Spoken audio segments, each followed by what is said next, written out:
Hello and welcome to episode 7 of Our Greatest Strength. I'm Dimple Shah, And I'm Glenn Keller. and we are super excited to welcome my very good friend Inna Ekhaus. And we have been friends because of our kids who are now 8th graders and have been friends since their kindergarten days. Mhm. So I'm super excited. Thank you so much for being here, Inna, with us and supporting our little venture here. I'm thrilled. Thanks for inviting me. Okay, so one of the things I'd like to ask is about your journey to the US and how you came to be here. Could you fill us in a little bit on that? I can, yeah, happy to talk about it. So I actually moved to the US with my parents and grandparents as a refugee when I was 9 years old. We moved from the former Soviet Union. At that time, the Soviet Union was still communist. And so when we left, we had one bag per person. We didn't have a single dollar to our name, and none of us spoke any English. And we came to this wonderful place that we thought was called Indianapolis. It's actually Indianapolis, obviously. And then the rest is history. Oh wow. That's Yeah. sort of cool. And it's funny how that seems to be such a common theme about, hey, we just came and we didn't have much. We didn't speak English either. So Yeah, I mean, the very first time I saw a grocery store, it was overwhelming, or a vending machine, or a movie, or anything that was very much part of the American culture. It was very, very new. I remember the first time my dad showed me a tape player, and he recorded my voice and he played it back to me. And, granted, I'm 9 years old. I should have seen these things by then. And I said to him, "Oh my God, I think God is speaking to me." Had no concept of what it could even be. that's a cool Yeah. story. Oh, wow. Wow. So you were 9, do you remember any of your struggles, frustrations, or anything interesting about your immigration process? Yeah, I do. Looking back, I think it was much more difficult than I allowed myself to process at the time. Because at the time, it's all about survival, right? You're going to come to a place, you have to learn English, you need to make friends, you need to succeed in school. My parents had very, very high expectations, and you're kind of thrown into it. So it's all about survival. But looking back, it was really difficult. It was difficult to fit in. Um, because as this Jewish Russian girl, where do you fit in? You're not American enough, but you're not Russian enough. So it definitely was a struggle. Also, I think this is the case for many kids. When I came, they put me a grade behind. So I did third grade all over again in the US. So I was the oldest person in my class. So not only am I the oldest, and I feel like maybe I'm not the smartest, but really I just didn't know English. So I think the whole fitting in issue was the hardest. And of course, leaving all your friends and family behind, and then starting in a place where, again, you have absolutely no concept of what the culture is like, and just what the social norms are.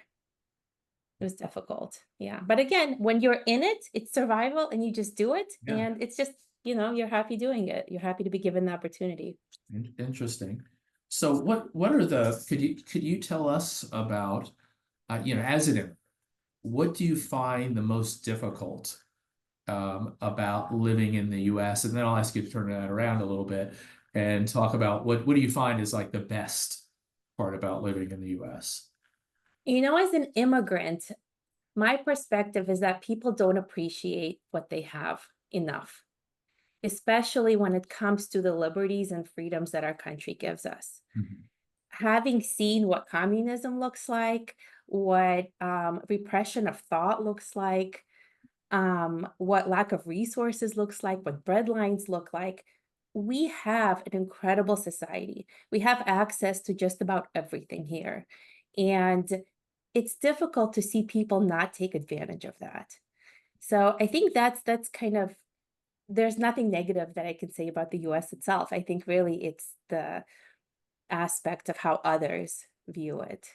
Okay. And what do you, yeah, I mean, what for you, like, what's the best part? And maybe it's just kind of flipping around to what you just said. It Yeah. sounds like the best part, but I mean, the best part is look at how many different cultures and backgrounds we have here. Um, there's opportunity to do whatever you put your mind to. And again, our family started with absolutely nothing, zero.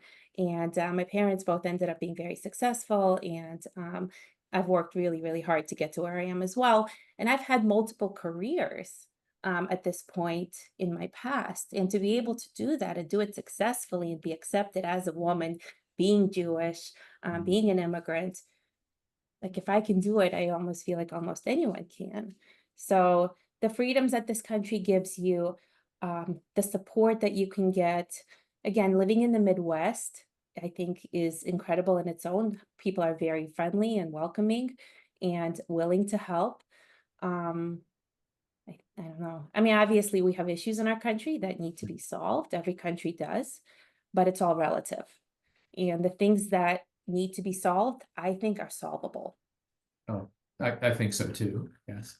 But Yeah. I, Especially in the current climate, I think there's a lot of tension, obviously political tension.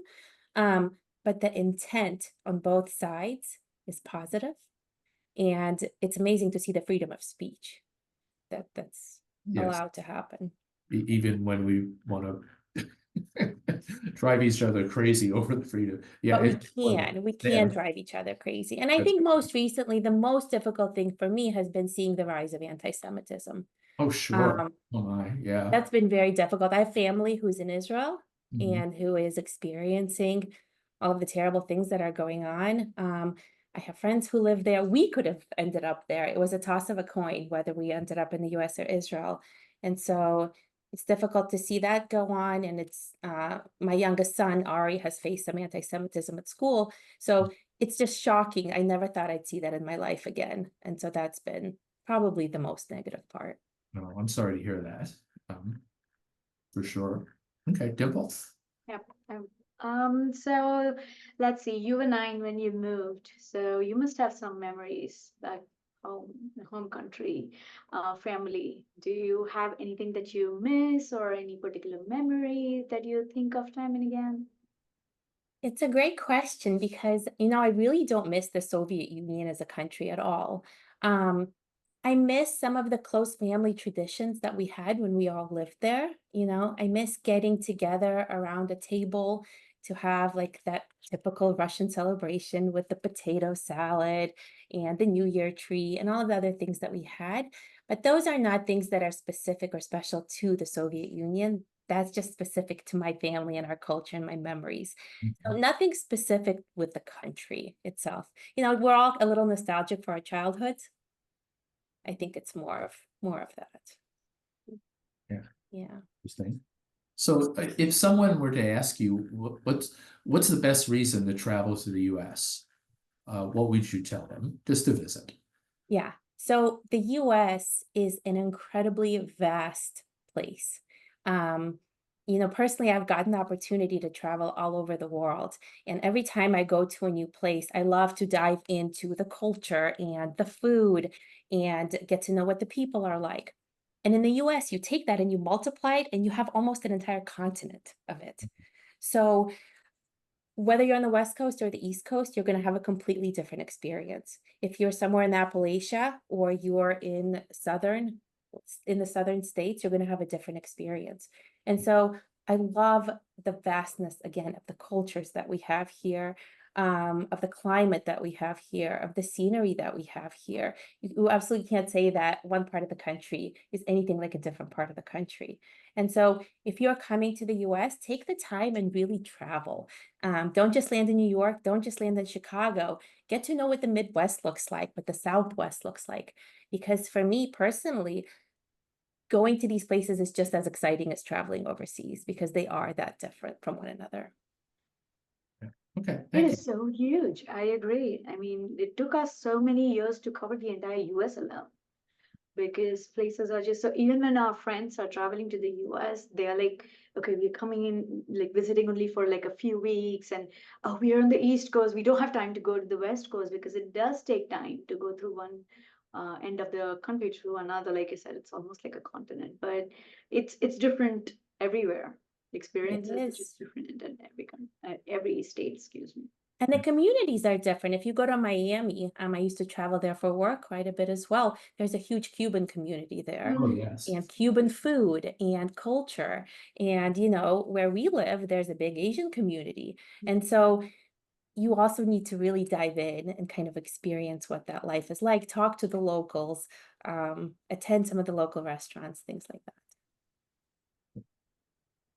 Okay, so let's see, do you feel like immigrants from other regions of the world are treated differently? And if so, how? I think yes. However, sometimes that yes makes you even better, if that makes any sense. So, for example, many immigrants come here and they have thick accents, so people don't understand them. So they have to work that much harder to show what they're capable of. And as a result, that pushes them sometimes to be successful. So I do think that there's challenges in learning the language, challenges in fitting in, challenges in being culturally accepted. But I also think there's a strength that comes with that. And it's overcoming these challenges successfully kind of propels you and gives you even more opportunity in life than you could ever imagine. So it's a two-sided coin. Um, yeah, I think it definitely can be very difficult, but I think that it can be very worthwhile. All right. I So, agree. yeah. So is there anything that we haven't asked you that you wish we had or that you might like to comment on? Good question. One of the things that a lot of immigrants that I've spoken to, one of the concepts that they struggle with is, where do I belong? And that's something I've thought about for myself for a long time. Am I American? Mhm. Am I Jewish? Am I Russian? I don't think I'm Russian. Russia didn't even exist really, right? When I moved, it was the Soviet Union. So what am I? And I've learned through travels and through my experience that I consider myself to be a citizen of the world. I feel comfortable everywhere. And I think that's because of the experience that I had. And in speaking with my friends who also have come from different backgrounds, they often feel the same way. They can go to Ireland or Singapore. I was just there a few years ago, and you just feel like you fit in.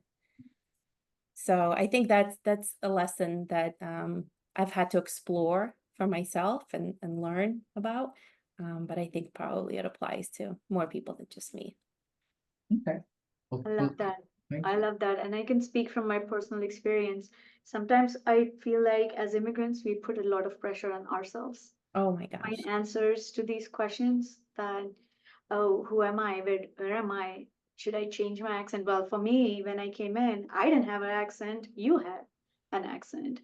But for me to be understood, I had to mold myself. But it doesn't have to be that way. If someone coming in, they're probably overwhelmed and they ask me this question, I would probably answer the same thing. It's like it doesn't have to be that hard.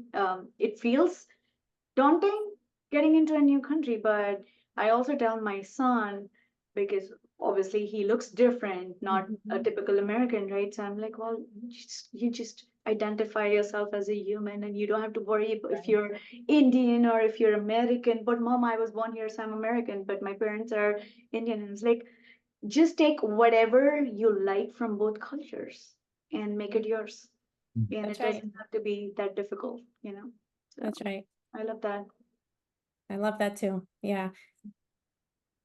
Okay. Well, this was fascinating, and we really, really appreciate your time today. It was a great discussion, and thank you for doing this with us. Thank you guys. My absolute pleasure. Yes. Thank you so much, Anna, once again. We really enjoyed having you here. Thank Okay. you. All right. All Well, right. don't forget to subscribe to Our Greatest Strength when you finish watching this. And that's all for now. But so thank you Thank everybody you for for tuning in. watching. Yeah. Thank you Bye, everyone. guys.